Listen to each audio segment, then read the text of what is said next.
The silence that envelopes me now is a living, breathing entity I have consciously cultivated and claimed as my rightful due. It has a weight, a texture, a tangible presence in this sun-drenched conservatory, as real as the warm, rough terracotta of the pots holding my orchids or the smooth, cool glass of the windows that separate this verdant piece from the world. This is not a void, not an emptiness left by the cessation of sound, but a positive force, a cultivated stillness that hums at a frequency of pure, unadulterated peace, a tone so deep and resonant it seems to still the very particles of dust dancing in the slanting afternoon light, holding them suspended in a golden, eternal moment. This profound and resonant quiet stands in stark, beautiful opposition to the decades of noise that defined my previous existence, a cacophony that was both external and internal, a symphony of struggle that scored the first 60 years of my life, a relentless composition of want and worry, of scraping and striving, whose final, crashing, dissonant chord was the sound of my own heart breaking, a sound I felt more than heard, a seismic shift in the foundation of my being.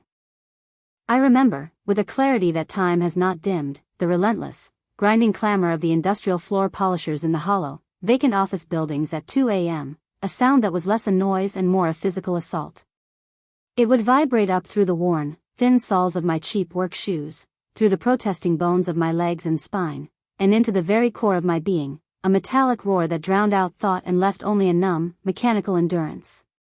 The smell, too, was an invasion, the acrid, chemical tang of artificial lemon and ammonia that would cling to my skin, my hair, my uniform, a pungent ghost that followed me home on the empty, echoing bus, an unwelcome souvenir from the land of other people's prosperity, a constant reminder of the grime I was paid to erase but which felt like it was becoming a part of me. I recall the frantic, hopeful, terrifying sound of my own heart pounding a wild, syncopated rhythm against my ribs as I signed away my financial security on a dotted line, the scratch of the pen a tiny, insignificant sound against the roaring waterfall of risk I was embracing, a sound that was swallowed by the vast, quiet fear that filled my small living room, a fear so palpable I could taste it, coppery and sharp, on my tongue. And I will never forget the deafening, all-consuming roar of a love so intense it nearly erased my own identity, first for a man, Enoch, with his easy laugh and restless hands, who vanished like a ghost one ordinary Tuesday, leaving a sonic boom of silence in his wake that was louder and more devastating than any argument, and then for my son, Lysander, a love that was a beautiful, terrifying, constant noise of worry, hope, sacrifice, and ferocious devotion, a cacophony that filled every empty space, every quiet moment in my life until there was no room left for Odessa, only for Mama, a role I played with every ounce of my soul. This hard-won tranquility, here in my sun-drenched conservatory where the very air seems gilded, thick and sweet with the scent of damp earth and blooming jasmine, is the physical and spiritual manifestation of a peace excavated from the very bedrock of betrayal. This room, with its arching glass ceiling and thriving, demanding orchids, is a world away from the chemical tang of cleaning solutions and the stale, recycled air of my old rented apartment. It is a covenant I have made with myself. The only sounds now are the gentle, whispered rustle of the fiddle-leaf fig's broad, waxy leaves turning toward the sun like devout worshippers following their silent liturgy, the soft, percussive click of the ancient grandfather clock in the hall, marking a time that is now wholly and blessedly my own, each tick a measured beat in a composition of contentment, and the distant, rhythmic sigh of the world continuing its indifferent turn, a sound that once made me feel small and insignificant, a mere speck on its relentless wheel, but now reminds me of my own quiet, steadfast place within its vast, turning majesty. This peace was not found, it was forged, hammered out on the anvil of a pain so profound it threatened to unmoor me from reality itself, to dissolve the very bonds of memory and hope that tethered me to who I thought I was, leaving me adrift in the starless void of my own irrelevance. I had to learn to build a new ship, plank by painful plank, from the wreckage of the old. This journey toward silence, toward this majestic, earned stillness, began not with a dramatic, tear-streaked confrontation or a fiery, final farewell, but with the sterile, polite, and utterly mundane chime of a smartphone, a sound that has become the modern herald of both connection and catastrophe, a digital bell tolling equally for joy and for despair, its tone indistinguishable, its meaning entirely dependent on the words that followed. It was a Tuesday, I believe, or perhaps a Wednesday. The days had begun to bleed into one another in the gray, featureless landscape of my rented apartment, a space that felt less like a home and more like a waiting room for a life that had been indefinitely postponed, a purgatory of beige walls and generic furniture where I watched the light move across the floor, measuring the passage of a time that no longer belonged to me. The message that appeared on the screen, glowing with a malevolent, blue-white finality in the dim, lonely light of a late afternoon surrendering to evening, was from my son, Lysander. The name flashed, a stab of normalcy in the gloom, before the words beneath it unraveled everything. Lysander. The name itself is a story, a secret between a young, hopeful mother and the future. I'd plucked it from a forgotten play I'd read in a dusty library book as a pregnant, dreamy-eyed girl, a world away from the life of calloused hands and weary bones I would eventually lead. It meant liberator. A name of hope, of tragedy, of complex, Shakespearean beauty. The child whose first cry I remembered as the most beautiful, complex symphony ever composed, a sound that rewired my soul, burning away the girl I had been and announcing a new, terrifying, and glorious purpose to my existence. The man whose ambitions I had financed not just with money, but with the very substance of my past, the quiet comforts of my present, and the promised security of my future. His message, though few in words, was a masterclass in emotional annihilation, a cold, corporate-style dismissal that laid bare a truth I had been willfully blinding myself to for years, a truth that had been whispering at the edges of our conversations for months. It read, "You are not invited to the launch. My partner thinks it is best." Those 10 words, arranged with such brutal, surgical economy, were not merely a rejection of my presence at a celebratory event, they were a nullification of my entire history, a formal decree that I, Odessa, had been officially categorized as extraneous, an awkward, embarrassing relic from a past that no longer fit the sleek, curated narrative of the success story my son and his partner, Vesper, were meticulously crafting for public consumption. I was a jarring note in their harmonious composition, a splash of outdated color on their minimalist canvas, and I was to be edited out, my presence redacted from the record of his triumph. My partner thinks it is best. The phrase echoed in the suddenly hollowed-out chambers of my heart, each syllable a precise, surgical hammer blow shattering the delicate, stained-glass window of maternal faith I had spent a lifetime constructing, pain by precious, painstaking pain. Each pain a memory, his small, sticky hand in mine as we crossed busy streets, the fierce, blazing pride in his eyes when he mastered a new word, the trusting weight of his sleeping head on my shoulder, the sound of his laughter, pure and unself-conscious, echoing through the small, shabby rooms of our house, making them a palace.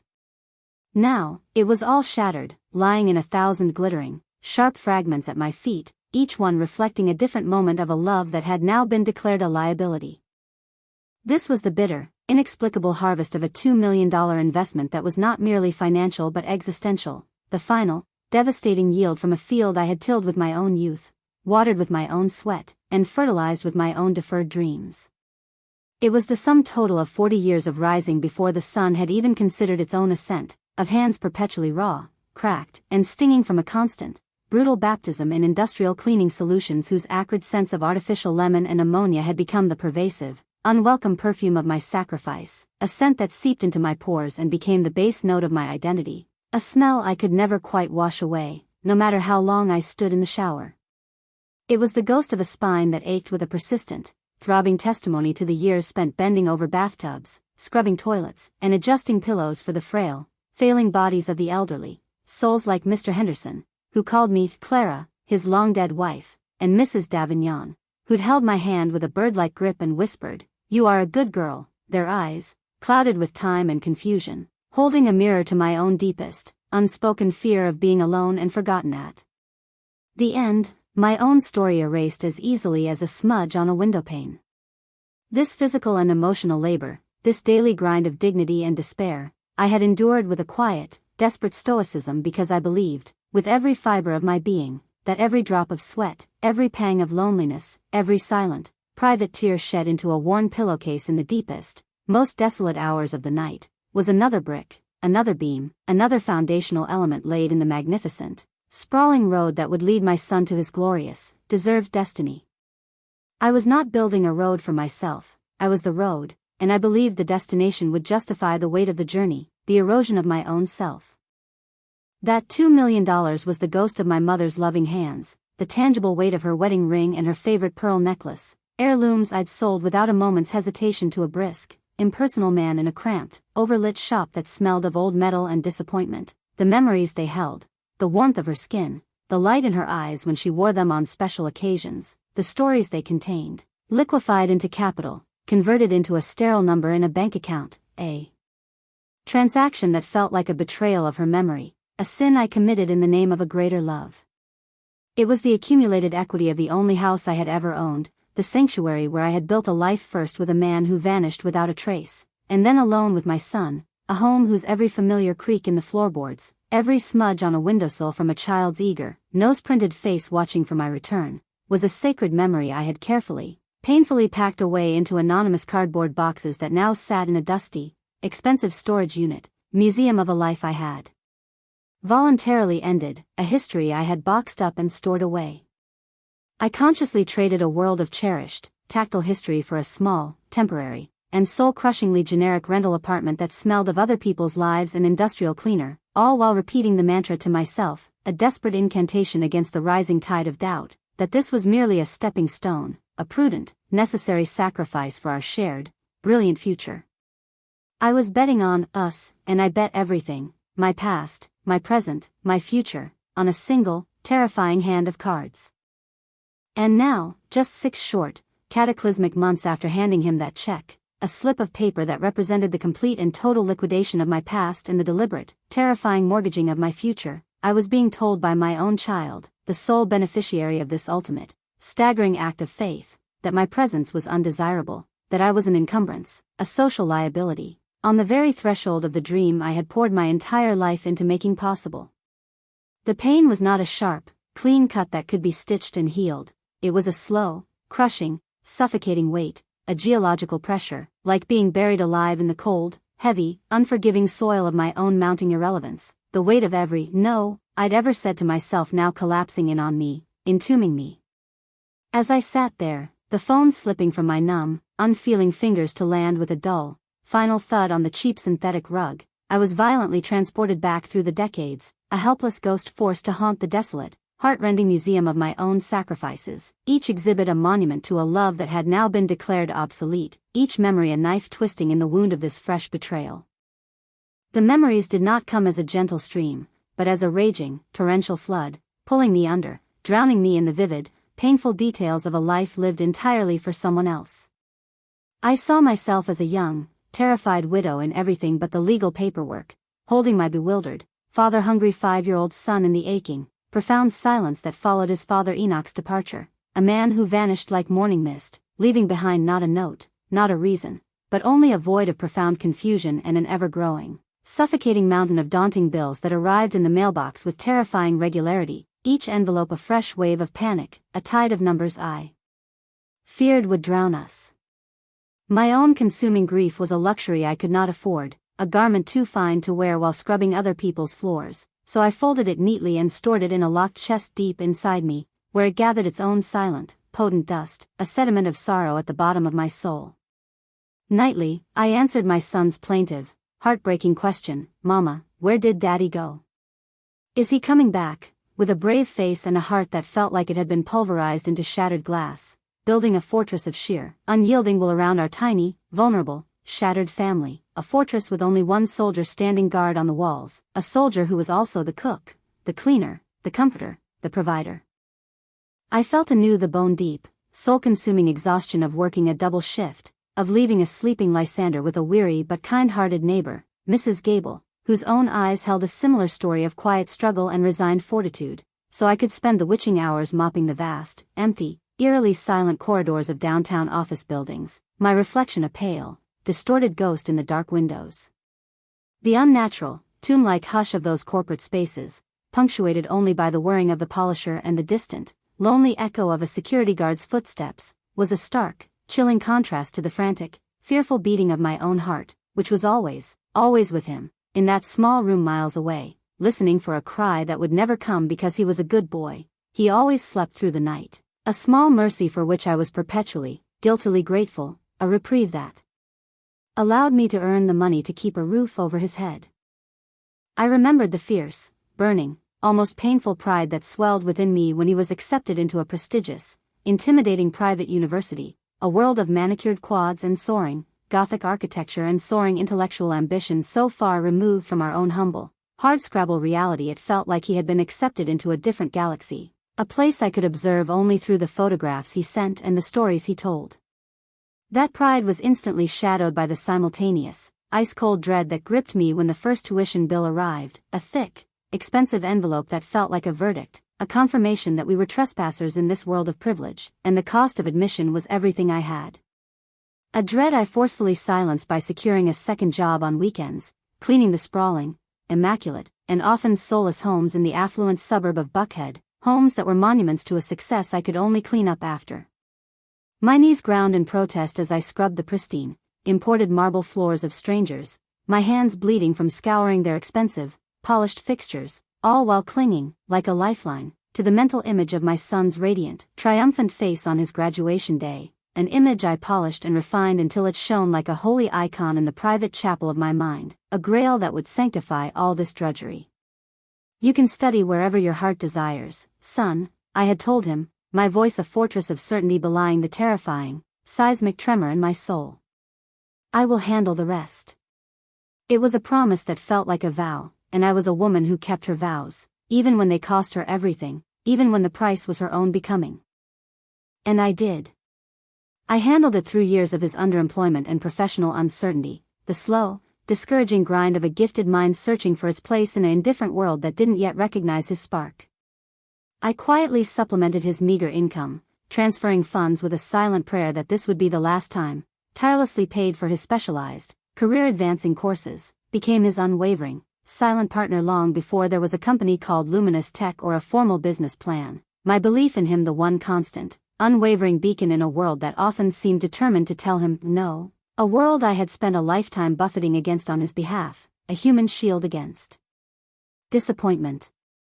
When he finally came to me, his eyes alight with that specific, incandescent fire I knew and loved so well, the fire that had once been directed at Lego castles and science fair projects, with a revolutionary idea that needed initial capital, and he whispered that terrifying, monumental number, 2 million. The silence that followed in my small, modest living room was not one of hesitation or doubt, but of a profound, life-altering commitment, a silent vow exchanged between a mother's heart and her child's future, a pact written in the air between us.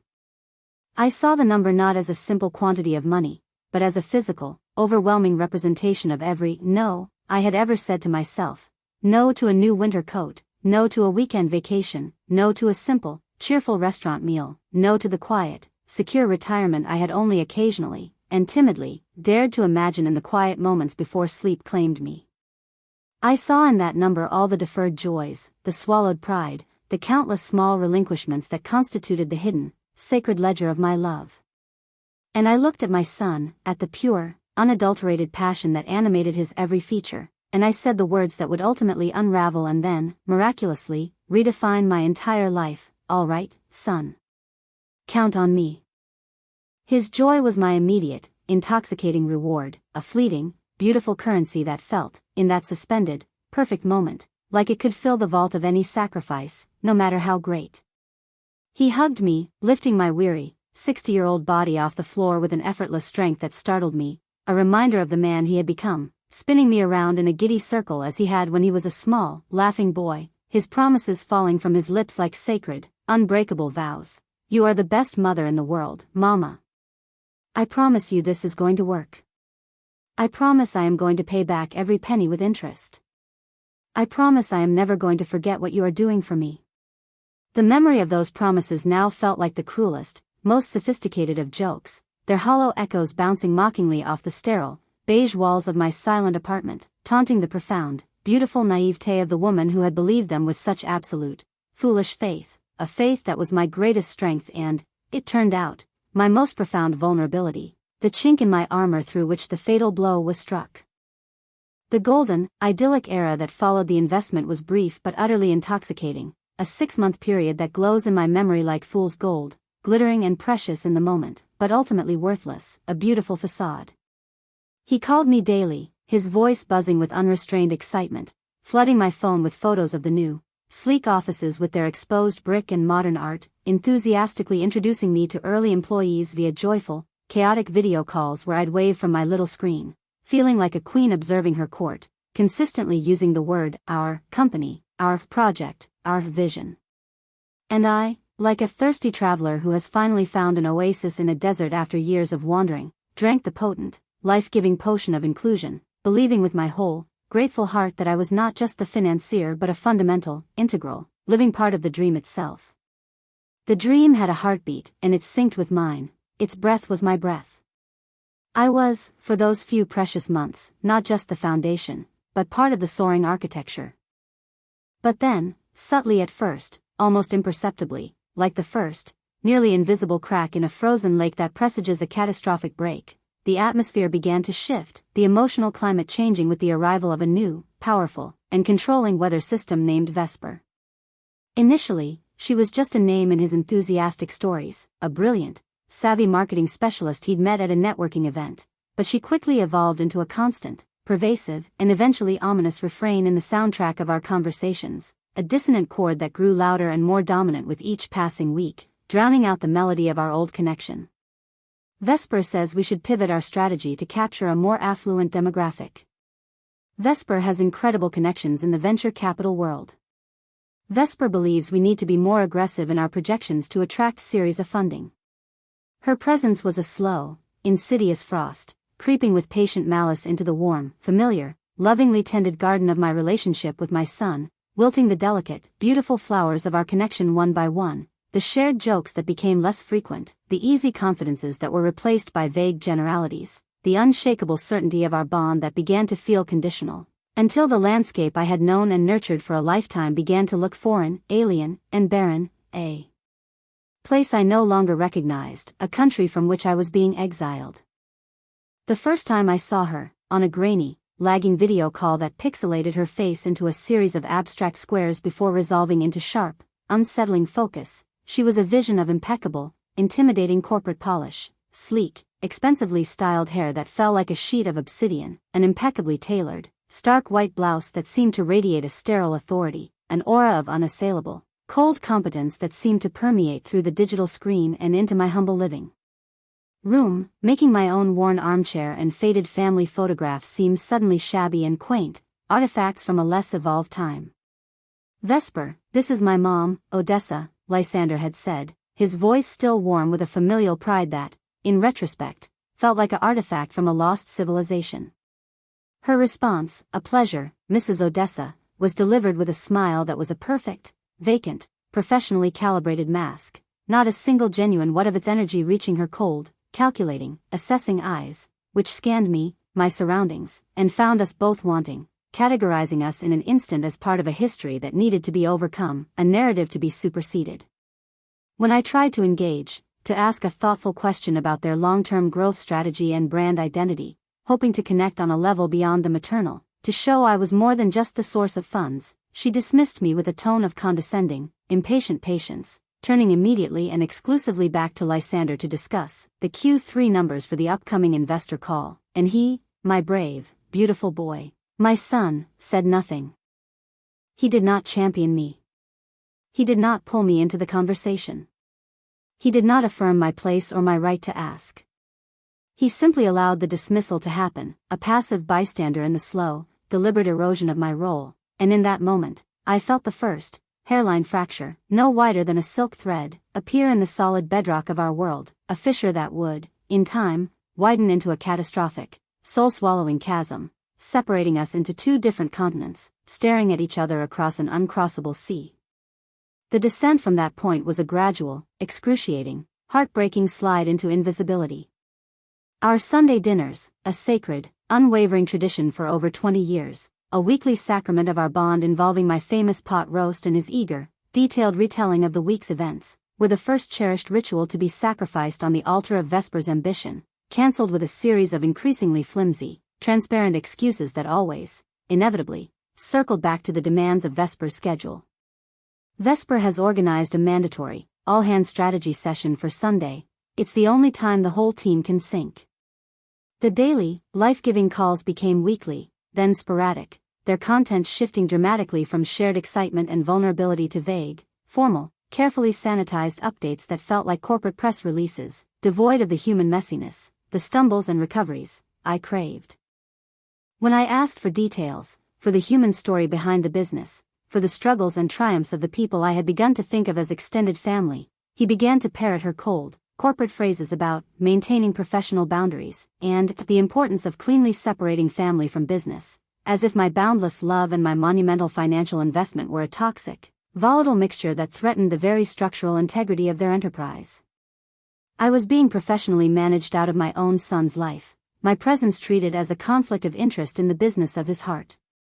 Desperate to bridge the growing, terrifying chasm, to feel the solid ground of my son's love beneath my feet once more, to remind him of who we were before the gloss and the polish, I committed what was, in their new, ruthless world order, the ultimate sin. I visited the office unannounced, a foolish, hopeful, deeply maternal gesture straight from the playbook of the woman I used to be, the woman who believed that love could solve any problem if you just showed up with enough of it, embodied.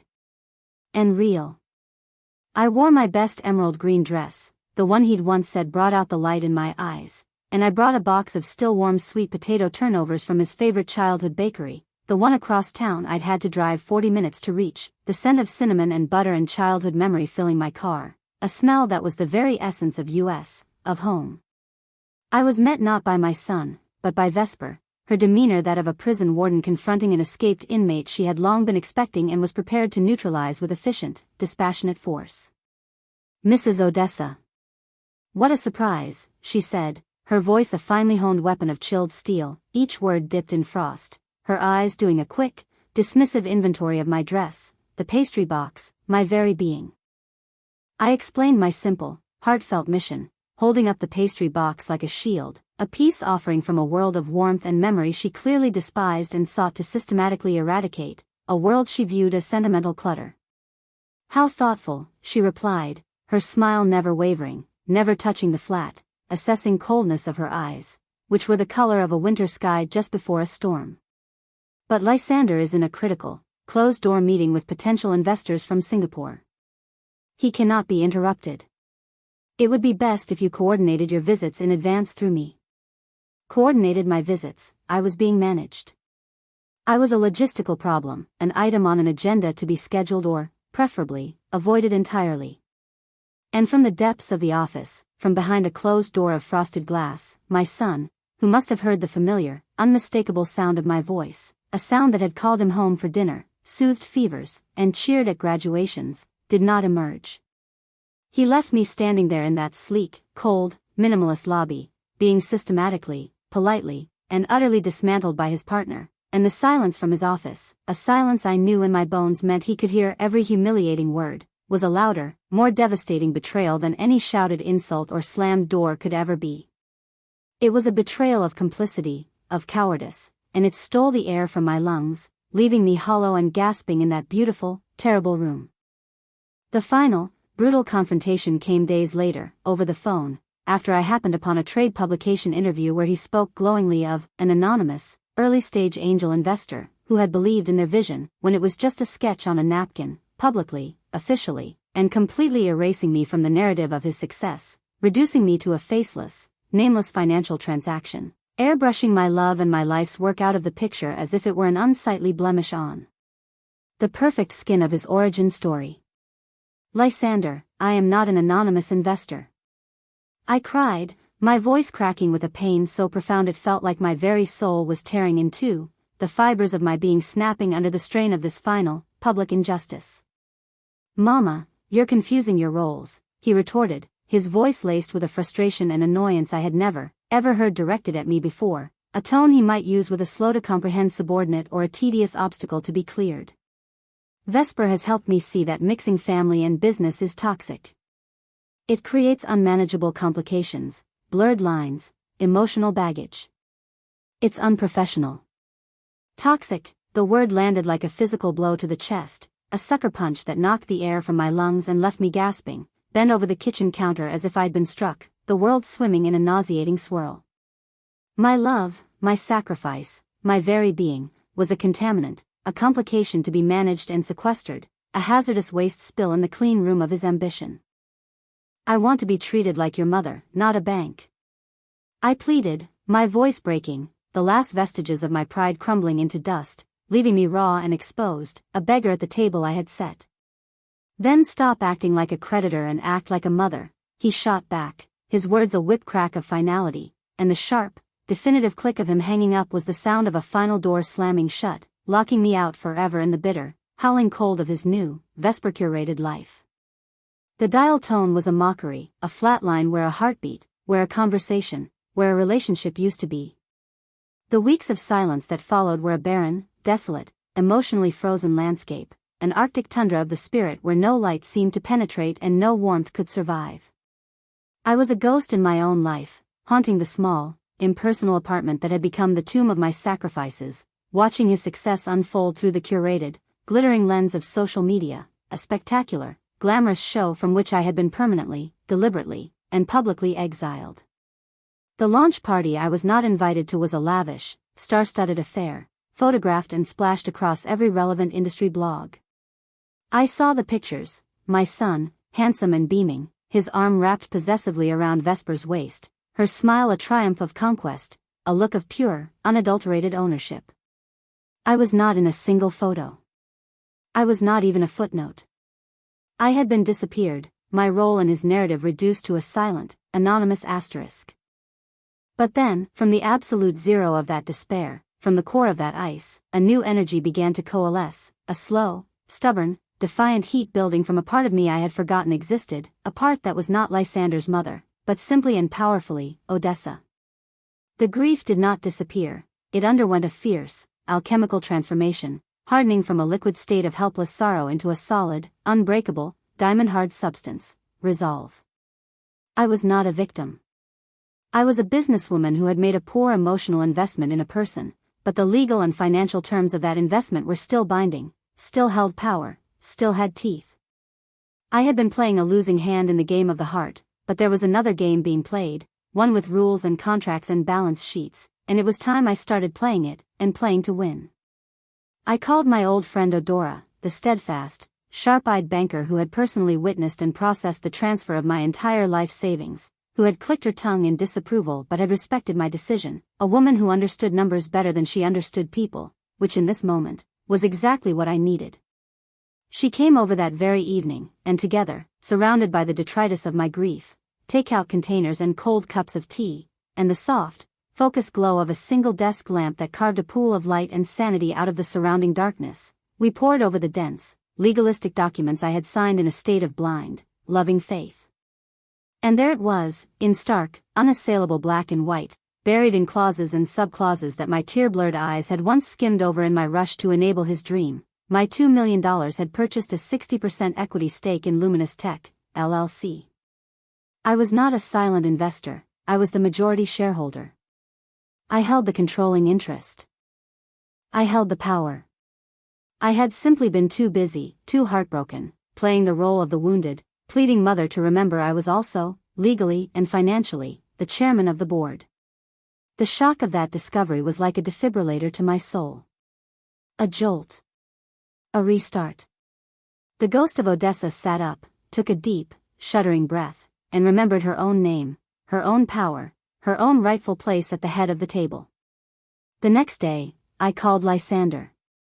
But the voice that came out of my mouth was not the trembling, pleading, emotionally shattered voice of his mother. It was the calm, firm, unyielding, and terrifyingly quiet voice of Odessa, the primary stakeholder. Lysander, schedule an urgent board meeting for tomorrow at 10 a.m.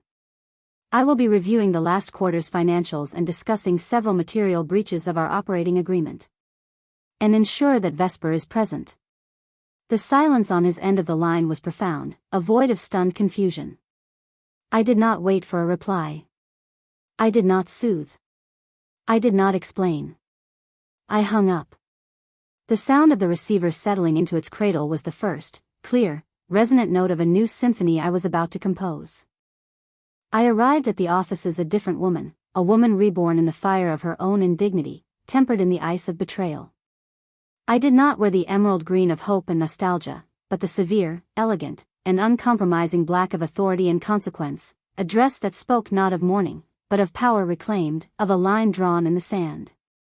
I walked past the flustered receptionist without a word of explanation, my footsteps firm and decisive on the polished concrete floor, entered the boardroom, a room I had only ever seen in photographs he'd sent me months ago, a room that felt both familiar and alien, a stage for a performance I was now directing, and took the seat at the head of the long, gleaming, intimidatingly polished table, the seat that was, by law and by financial right, mine. The leather sighed as I sat, a sound of acceptance, of a throne being rightfully occupied. They entered together, a united front, but I could see the uncertainty in Lysander's eyes, the flicker of annoyance quickly masked by cool professionalism in Vespers. "Let's begin," I stated, not asked, as I placed my thick, meticulously organized folder on the gleaming wood, the thud a period at the end of their sentence, the beginning of mine. "You have, in the last 90 days, hired 5 new employees, leased an additional 2,000 square feet of office space, and signed a marketing contract for $200,000, all without the majority shareholders' prior approval, as explicitly required by Section 4B of our operating agreement." I cited dates, names, amounts. My voice was a ledger, cold and precise, a recitation of facts that brooked no emotional argument. Vesper tried to deflect, her voice a practiced, smooth blend of condescension and dismissal, a tool she had used on me before and found effective. "Odessa, with all due respect, those are routine operational decisions. We don't typically run every minor expense by our investors. It would be inefficient, it would bog us down. We have a company to run." She spread her hands, a gesture meant to imply the burdensome, impractical nature of my request, to paint me as an interfering amateur. I met her gaze, my own utterly steady, my eyes holding a cold fire I did not know I possessed, a fire fed by a lifetime of no's, I had said to myself, a fire that had been banked for decades and was now roaring to life. "I am not our investors. I am the majority shareholder, holding 60% of this company's equity. And a $200,000 contract is not a minor expense. It is a significant capital decision that requires my oversight and approval." I then laid out my new, non-negotiable terms with the clarity of a judge reading a sentence, each word a brick in the wall of my authority: full financial and operational transparency, a mandatory seat at every strategic meeting, a formal, public correction of the corporate narrative to accurately reflect my role as the founding investor and majority stakeholder, and detailed, weekly operational reports delivered directly to me. I was not asking. I was informing. I was dictating the new terms of our engagement. "This is micromanagement," Vesper protested, her composure finally cracking, a flash of genuine, unvarnished anger in her eyes, the polished veneer splintering to reveal the ruthless operative beneath. "It will strangle innovation. You can't possibly understand the day-to-day pressures." "It is the lawful exercise of my rights as the primary investor and majority shareholder," I replied, my voice flat and devoid of all the emotion she was so clearly trying to provoke. I was a cliff face, and her words were waves, crashing and receding without effect, without leaving a mark. "If you find these terms unacceptable, you are welcome to make an offer to buy out my shares. Based on the most recent valuation you provided to TechCrunch and your own projected earnings, my 60% is worth approximately $8 million. The offer must be all cash, given the liquidity of my initial investment." The blood drained from their faces in unison, leaving them pale, waxen figures, statues of shock. The number hung in the air between us, a guillotine blade poised above the beautiful, fragile dream they had built with my money, my memories, my mother's pearls. It was an impossible sum, a number designed not to be met, but to illustrate the absolute, unassailable nature of my authority. We don't have that kind of capital," Lysander whispered, his eyes wide with a dawning, horrified understanding of the true, brutal balance of power. The boy was gone, replaced by a man staring into an abyss of his own making, an abyss I had just illuminated for him with the cold, hard light of financial reality. "Then I suggest we learn to work together," I said, standing to leave, the movement final and decisive, a physical punctuation to my verbal decree. "But understand this clearly, we will be working with respect, with transparency, and with the clear, unequivocal acknowledgement of my role. This is not revenge. This is simply me claiming the basic dignity and the contractual authority I should never have had to demand." I walked out of that room, the taste of my own reclaimed power a strange, potent, and unfamiliar elixir on my tongue, metallic and sweet. The air outside the building felt different, charged with a new potential. The mother was gone, the partner had arrived. But the war was not over, the final, most devastating battle was yet to be fought, and it would not be fought by me. The most dangerous battles are often fought by those who feel they have the most to lose, and Vesper had just been checkmated. The retaliation, when it came, was swift, brutal, comprehensive, and utterly predictable in its treachery, if not its scale. The next day, my phone rang, shattering the morning quiet I was still learning to inhabit. It was a shattered, trembling Lysander, his voice stripped of all its corporate armor, reduced to the raw, terrified core of the boy I knew, the boy who had once hidden behind my skirts during a thunderstorm. Vesper had resigned effective immediately. But her departure was not a simple abandonment. It was a scorched earth campaign, a corporate blitzkrieg designed not just to leave, but to destroy what remained, to salt the earth so nothing could grow again. Not only had she left, but she had actively poached the lead developer, the marketing director, and the chief technology officer, convincing them to join her new, competing venture with promises of equity and freedom from my interference, painting me as the villain in her narrative of liberation. She had activated cleverly written non-solicitation clauses in their contracts, creating legal chaos and tying up our remaining resources in costly, time-consuming battles, and had successfully stolen the three largest, most crucial clients, who together represented over 70% of the company's recurring revenue. Luminous Tech was functionally bankrupt, a beautiful, hollowed-out shell, bleeding out with only a few desperate weeks of cash flow left before it would be forced to declare insolvency. Vesper had been planning her exit for months, building her own lifeboat while assuring Lysander the ship was unsinkable, all the while drilling holes in its hull, a silent saboteur waiting for the right moment to launch her own vessel. "Mama," he sobbed, the word a raw, broken, utterly defeated thing, stripped of all pretense. "I'm sorry. I'm so sorry. I was blind. I was a fool. I trusted her, I let her push you away. I've lost everything. Everything you gave me, it's gone." The sound of his despair was a physical thing, a wave of anguish that traveled through the phone line and washed over me, triggering every maternal instinct I possessed. This was the moment of truth, the crucible where the new Odessa would be tested. Would I use my power to punish, or to redeem? And in that moment of absolute, catastrophic ruin, with the ashes of his dreams settling around him, I faced the true, ultimate test of my character. The power was now entirely mine. I could have walked away, salvaged the few remaining scraps of my financial investment from the wreckage, and left him to drown in the consequences of his own catastrophic misjudgment and emotional neglect. It would have been financially justified. It would have been the coldly logical, cut your losses business decision every advisor would have recommended. The path of retribution was clear and well lit, and a part of me, the part that still bled from his rejection, that still felt the sting of being called toxic, wanted to take it, to let him feel the full weight of his failure. But I looked inward, past the anger, past the betrayal, past the searing pain of the uninvited mother, and I saw the broken man on the phone whose voice was that of the terrified little boy I had comforted so many times before, after a nightmare, after a scraped knee, after his father left. And I made my choice. It was not the choice of a creditor, nor even entirely the choice of a mother.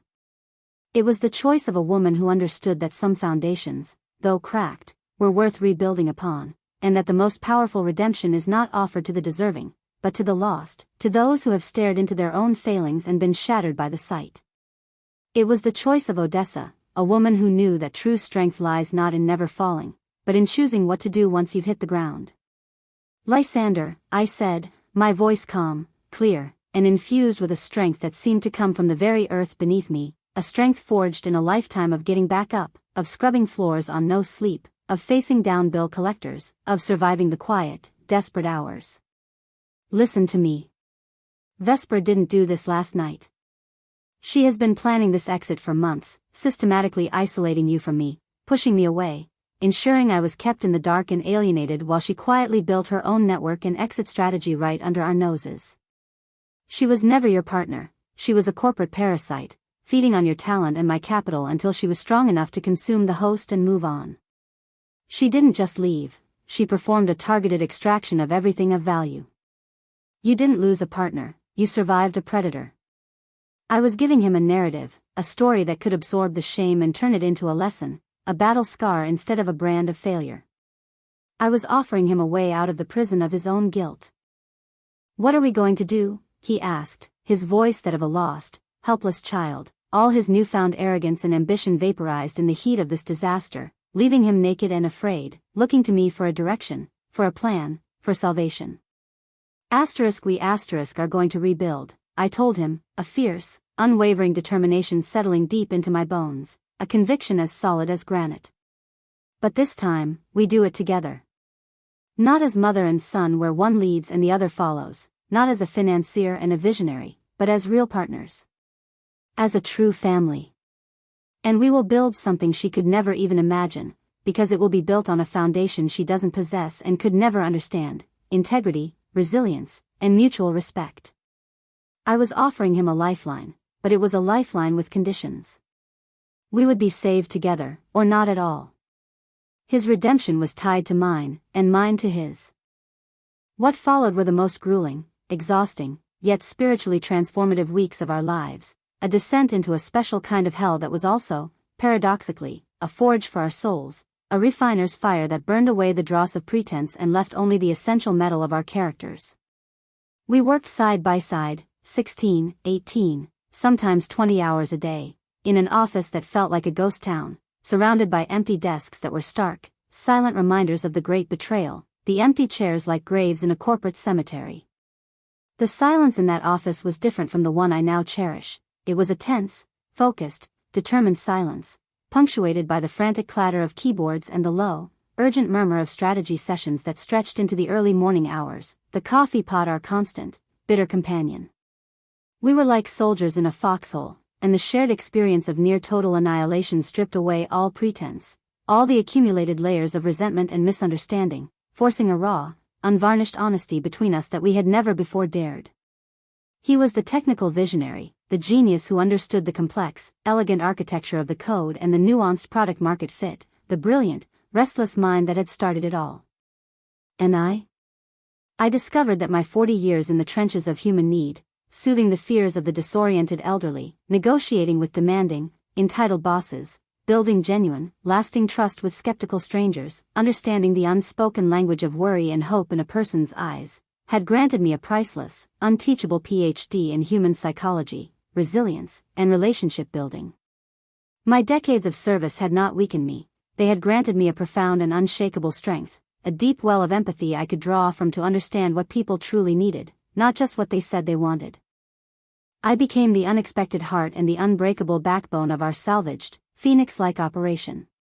While he engineered the product, I engineered the trust, the human infrastructure upon which all else depended. I began to accompany him to every critical client meeting, the ones we had to win to survive, the meetings that felt like walking tightropes over a canyon of failure without a net. And while he spoke the complex, impressive, necessary language of algorithms, APIs, and seamless user interfaces, I spoke the universal, powerful language of real-world problems and practical, elegant solutions. I looked seasoned CEOs and hardened procurement managers directly in the eye and asked them what their greatest operational headaches were, what kept them up at night worrying about their bottom line, and I showed them, in clear, human, relatable terms, how our company, our partnership, could grant them a full night's sleep. They didn't just buy a software license, they bought into a partnership, a relationship built on a perceived and utterly genuine bedrock of trust and shared values. They saw a mother and son who had been through hell and back, who trusted each other enough to fight for a common cause, and that story, that authenticity, was more compelling than any slick sales pitch Vesper could ever have devised. Our near failure became our greatest asset, a testament to our resilience, our story our most valuable currency. We consciously hired new talent, but this time, we hired for character, for integrity, and for cultural fit as much as for raw technical skill. We looked people in the eye and asked them about their families, their values, what they did when no one was watching, how they handled failure. We painstakingly built a company culture not on ruthless internal competition and destructive ego, but on collaboration, mutual respect, and the radical, almost heretical idea that a business could feel like a healthy, functional family, where every single member was seen, heard, and valued for their unique contributions. The Luminous Tech family, the industry blogs and magazines began to call us, and the name stuck because it was authentically, undeniably true. It was born from our ashes and built in our shared image, a testament to what can be built when love is not a liability, but the core operating system, when respect is not a demand, but a freely given currency. The reconciliation between Lysander and me was not a single, dramatic event, not a tearful embrace that erased all the pain, but a slow, careful, beautiful, and often painful process, a meticulous, brick-by-brick reconstruction of a relationship that had been burned to the ground, leaving only ash and memory. He had to learn, day by day, meeting by meeting, to see me not as a fixture from his childhood, a source of unconditional love he could take for granted, but as a woman of formidable intelligence, profound strength, and hard-won wisdom whose insights were valuable and whose respect had to be earned. I, in turn, had to learn to trust him not as my little boy who needed constant protection and guidance, but as a man, flawed and human, capable of profound error, yet also capable of even more profound growth, deep humility, and, finally, a mature and authentic respect that was far more valuable than the reflexive devotion of a child. We were building a new relationship, an adult friendship forged in the shared fire of catastrophe, and it was stronger, more honest, and more enduring than the one it replaced, a relationship chosen, not merely inherited. Our Sunday dinners returned, but the conversations that flowed over the meal were different, richer, more substantive and rewarding. We talked about market trends, personnel challenges, and ambitious 5-year plans, but we also talked about our personal fears, our private hopes, and our shared vulnerabilities, speaking as equals, as partners who had stared into the abyss of total loss together and had made the conscious, courageous decision to build a bridge across it instead of turning our backs and walking away. The pot roast tasted the same, a comforting anchor in a changed world, but everything else was new, a landscape of connection we had discovered on the other side of heartbreak. And now, as I sit in the serene, golden light of this conservatory, in the beautiful, comfortable home I own once more, a home filled with my own chosen things, surrounded by the tangible, thriving fruits of our shared labor and this hard-won, precious peace, I understand with absolute, crystalline clarity that the uninvited mother has become the guest of honor, not just at a glamorous gala or a product launch, but in her own life, in her son's life, and in the wider world. The greatest victory was not the financial recovery, though that provided a necessary and sweet security, nor the industry awards and recognition that now line a shelf in my study, though they are professionally gratifying. The ultimate, enduring triumph was the rediscovery of my own voice, my own agency, my own unassailable right to occupy space, to demand respect, to sit at the head of the table I had paid for with the currency of my life, and to do so not with bitterness or vengeance, but with the serene, powerful, and hard-won knowledge that I am, and will always be, Odessa. And that has proven to be more than enough. It is everything. The silence is no longer an absence, it is a presence, a companion, a testament, and it is all mine.